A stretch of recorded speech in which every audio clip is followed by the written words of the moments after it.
Muy buenos días. Hablaremos hoy de algunos tipos de dolor.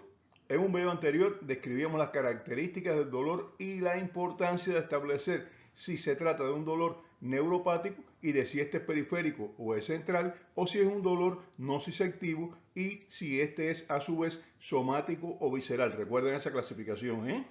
Bien, si es un dolor con alguna de las características de los anteriores, entonces, o sea, con ambas características de los dos anteriores, entonces se trata de un dolor mixto, porque no todo siempre es en blanco y negro. Hay matices, y uno de los matices es precisamente que un tipo de dolor tenga características de neuropático y también tenga características de nociceptivo. Entonces, es un dolor mixto, con dos mecanismos de producción. Ahora vamos a hablar de uno de los dolores más frecuentes y donde en muchas ocasiones se da esta situación de características que lo hacen parecer uno de los dos dolores y por tanto es un dolor mixto. El dolor lumbar. La mayor parte de las personas han sufrido dolor lumbar alguna vez. ¿Usted nunca ha tenido? Es raro. Yo ahora tengo un poquito de dolor, no mucho, pero un poquitico. Tengamos en cuenta que esta región está formada por los huesos de la parte baja de la columna vertebral. Región lumbar son vértebras más grandes porque tienen que soportar mucho peso. Se apoyan sobre el hueso sacro, que es un hueso que está formado por vértebras unidas, fusionadas. El hueso sacro, bueno, se continúa con el causal por debajo, pero se va a apoyar lateralmente con la cintura pélvica, los huesos de la pelvis. Y esto está unido por una serie de ligamentos bastante fuertes, pero además de esto hay que tener en cuenta algo importante. Esta región se extiende desde debajo de las costillas y tiene una gran cantidad de músculos que tienen funciones importantes porque nosotros antiguamente, nuestros antepasados, pues andaban primero a cuatro patas, después erguidos, pero se apoyaban en las manos y finalmente llegamos a ser lo que somos hoy en día, que somos animales de dos patas, animales que caminamos sobre los dos pies y para lograr esto hay que levantar la columna, erguirla y esto lo hacen los músculos lumbares precisamente.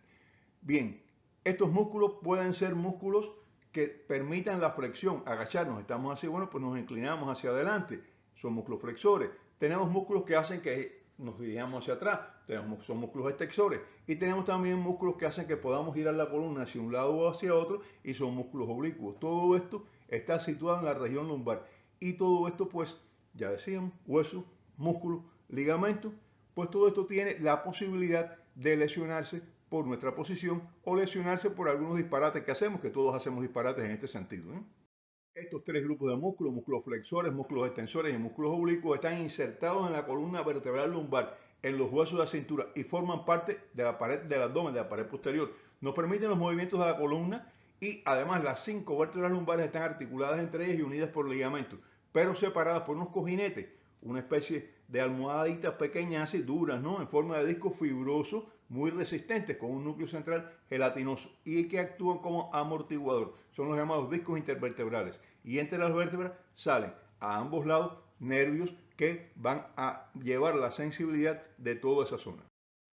De los espacios salen estas raíces, raíces de nervios lumbares, huesos, articulaciones entre las vértebras, músculos, ligamentos, discos intervertebrales, raíces nerviosas y nervios lumbares, todos ellos pueden doler. Súmele una serie de estructuras y vísceras intraabdominales que están muy cerca de la pared posterior, muy cerca de los músculos de la columna, en contacto con ellos. Y entonces cuando estos se lesionan, estos órganos internos se lesionan o se inflaman, duele también la región lumbar. Todo esto hace del dolor lumbar uno de los más frecuentes y más complejos de todos los dolores. Muchas personas dicen, me duele la espalda, pero otros dicen, me duelen los riñones. Y usted no sabe si son los riñones o es la columna lo que está doliendo hasta que no describen el tipo de dolor que están sufriendo. Repasemos brevemente diferentes características de este dolor y los vamos a relacionar con las posibles causas. Si usted tiene un dolor lumbar y se ajusta a una de las siguientes descripciones, recuerde que esto no es más que una descripción de la causa más probable. El diagnóstico no lo hago yo desde aquí, ni lo hace usted por oírme a mí. Lo hace el médico que usted va a visitar para que le diga lo que tiene. Así que no se diagnostique ni se automedique por lo que vamos a decir. Visite a un médico si tiene dolor lumbar y ese médico debe interrogarlo, examinarlo, decirle cuál es el problema que tiene y colocarle la medicación correcta. Dolor lumbar es un dolor localizado en la espalda, por debajo de las costillas, hasta el punto de apoyo de la columna vertebral en los huesos de la cintura pélvica. Esa es la llamada región lumbar.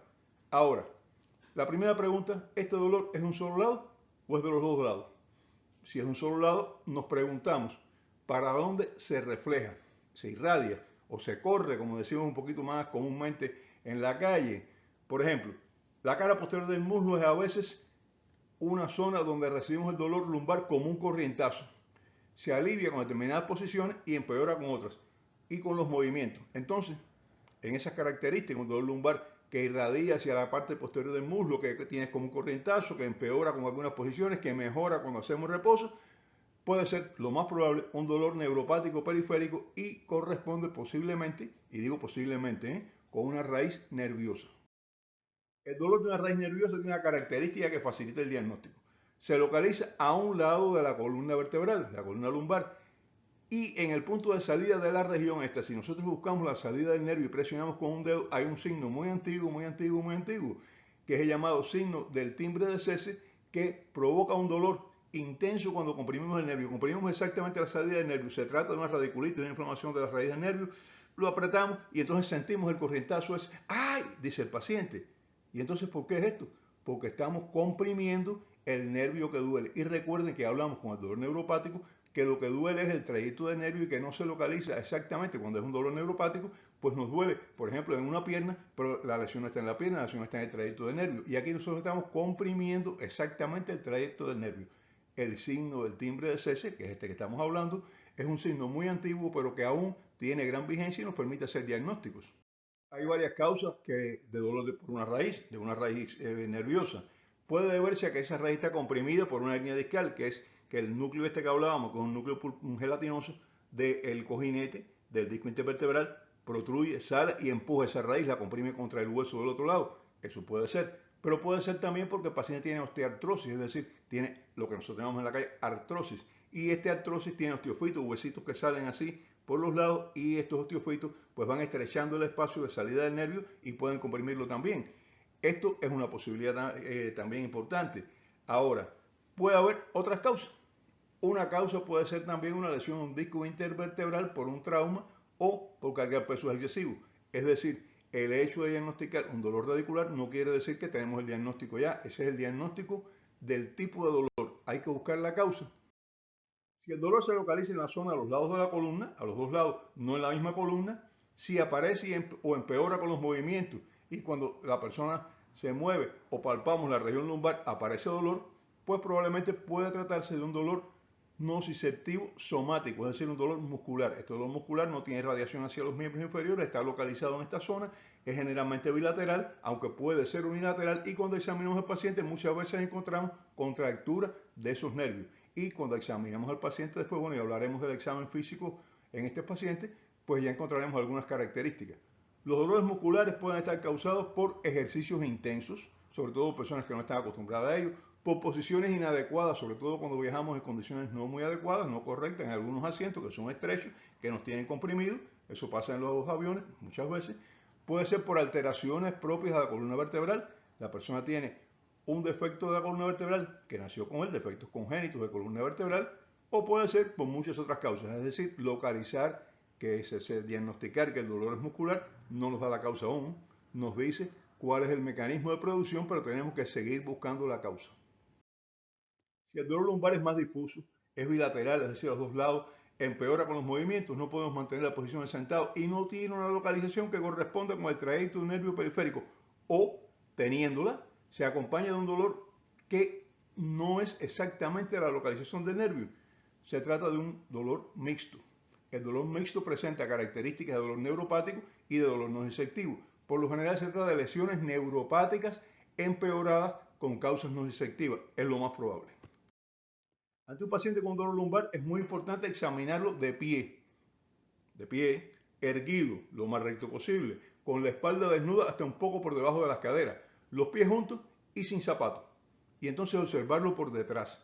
Debe examinarse si los hombros están a la misma altura, si las caderas están también a la misma altura, un hombro más bajo que el otro, con la cadera de ese lado un poco más elevada, es una señal de una desviación de la columna vertebral, escoliosis, que a veces no son simples, a veces son escoliosis doble. Inclusive estos pacientes que parece tener una pequeña escoliosis, cuando usted lo ve sin desnudar la espalda, porque tiene el hombro un poquito más bajito y la cadera un poquitico más alta de ese lado, y cuando le quita la columna, lo que tiene, la camisa, lo que tiene son dos escoliosis, que esas dos escoliosis hacen de la columna casi una S, pero con la ropa puesta se observa mucho menor. Por esto es importante hacerlo con la persona con la espalda totalmente desnuda para poderlo examinar.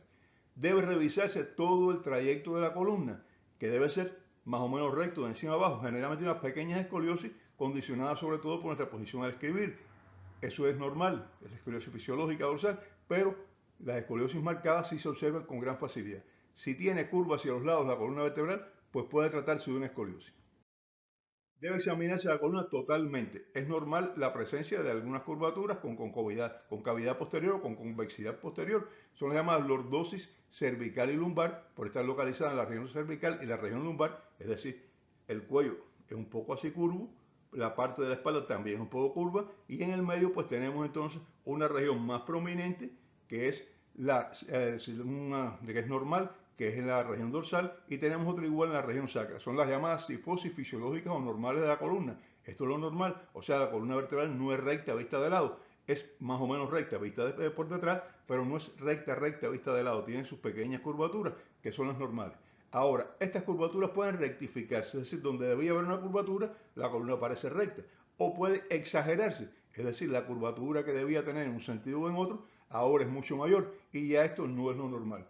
Esto hace que las personas tengan defectos en la columna que cuando tienen una posición fija puede aparecer un dolor, porque esto puede en primer lugar hacer que la musculatura paravertebral, la musculatura que está a los lados de la vértebra, se contraiga para tratar de mantener la columna en una posición que no lesione, y esto puede doler también. Es un dolor nociceptivo somático porque la musculatura está contraída para mantener la columna más o menos en la posición adecuada. Pero también puede ser que estas curvaturas anormales estén comprimiendo una raíz nerviosa, comprimiendo un nervio, y aparece un dolor también entonces con neuropático. Y la mezcla de este dolor neuropático por compresión de la raíz o un nervio periférico con dolor por esos músculos que están tensos tratando de mantener la columna en posición puede dar lugar a ¿qué? A un dolor mixto. Y estos casos, estas personas que tienen cifosis o lordosis exagerada o tienen rectificación de la cifosis o la lordosis fisiológica, pues cuando hacen ejercicio empeoran, y es una característica a tener en cuenta también. Pero cuidado, no todo dolor lumbar es causado por alteraciones de la columna vertebral. Siempre pensamos, ¿es la columna? No, no siempre es la columna. Recuerden que por delante de la columna, y ya lo dijimos, está el abdomen. Y alteraciones, inflamaciones o lesiones de los órganos abdominales, sobre todo los posteriores, pueden expresarse con dolor lumbar. Hay un dolor de lado a lado que atraviesa todo el abdomen o la espalda, que no se modifica con los movimientos, que puede irradiarse hacia el abdomen, la parte anterior, y que puede acompañarse de vómito, de presión baja y taquicardia, y que muchas veces es el síntoma inicial de una inflamación pancreática, de una pancreatitis. ¿Por qué? Porque el páncreas está situado bien atrás en el abdomen, por fuera incluso del peritoneo, hay una parte de él, y en contacto con la columna vertebral. Y el dolor de una inflamación pancreática puede confundirse con un dolor lumbar muscular, sobre todo al principio.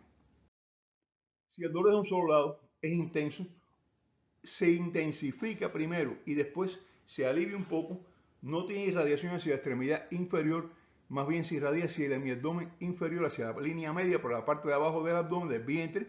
El paciente no se alivia en ninguna posición, no aparece dolor en los movimientos de la columna. El dolor este es profundo, es difuso. También se acompaña de dificultad para orinar o tiene algún otro síntoma urinario. Lo más probable es que se trate de un dolor nociceptivo visceral y como posible diagnóstico cólico-nefrítico. Ya hablábamos de que los dolores nociceptivos viscerales no se localizan muy bien, son a veces un poquito difusos. Pero vamos a decir otra cosa, siempre se ha dicho en medicina, y es verdad, cólico, nefrítico, frenético, porque la persona no se alivia con ninguna posición, porque está distendiéndose el uréter. Las vías urinarias están distendidas por la salida del cálculo, por el movimiento del cálculo, por la inflamación, y esto hace que no existe una posición que alivie, siempre duele. En ocasiones, los aneurismas de la aorta abdominal causan dolor lumbar, pero este dolor por lo general es un dolor que es abdominal y lumbar, que se irradia hacia abajo, y cuando examinamos los pulsos en los miembros inferiores, estos están débiles o están ausentes.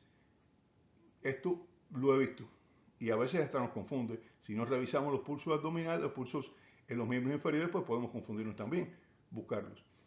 Bueno, hemos revisado brevemente las características y causas más comunes de dolor lumbar, no todas, pero bueno, las más comunes. En el próximo programa trataremos de uno de los dolores más importantes, sobre todo por la gravedad que a veces reviste, que es el dolor abdominal. Hasta entonces, nos vemos.